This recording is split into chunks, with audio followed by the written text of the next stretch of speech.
لە چەند هەفتەی ڕابردوو ناوبژوانانی سلێمانی بەهۆی وەرنەگرتنی شای سەداراییەکانی دووەرزی پێشووتر و بەشێکی ئەم وەرزەش بایکۆتی یارەکانی خولی نایابی کوردستانیان کرد.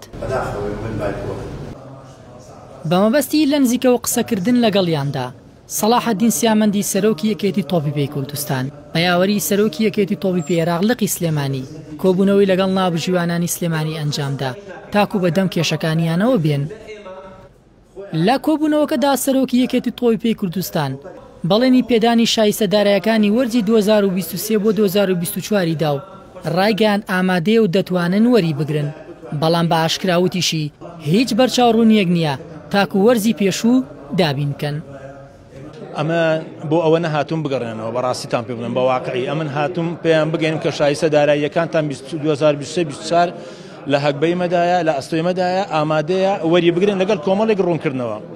هاتنەوە خولەکە جوانتر دەکەن ماڵی خۆیانە، نەش هاتنەوە ئەو بڕیاری خۆتیان ئازادن. یان بە واقعی بڵێم پێشم گوتم بۆ برایانە ئێمە دەمانتوانی پڕیکەینەوە کاریگەریان هەیە وەکو بڕێ هیچ یارن هیچ ناوبژیوانێکی غەیرە کورد ناتوانانی شوێن ناوبژیوانی کورد بگرێتەوە. ساش بدەڵێم ئێمە پێویستیمان بۆ ناوبژیوانە کوردانە هەیە، هەتا ناوبژیوانێکی کورد هەبێ ئێمە هانا بۆ هیچ کەسێک نابین.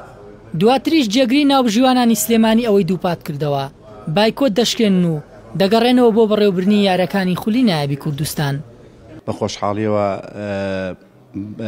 وعدی ئەوەی پێدان کە شایستە دارایەکانیان بۆ سەرفکات واتە ساڵانی پێشوو کە فەوتاوە.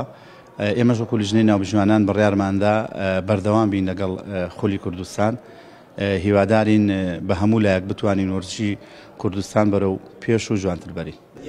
هەر لە کۆبوونەوەکەدا بڕیاردرا ئەگەر تاکو قۆناغی دووەمی خولی نایابی کوردستان شای سەداراییەکانی قۆناغی یەکەمی ئەم وەرزە وەرنەگیرێت، ئەوا قۆناغی دووەم بەڕێوە ناچێت و یاریەکانی دەوەستێنرێت.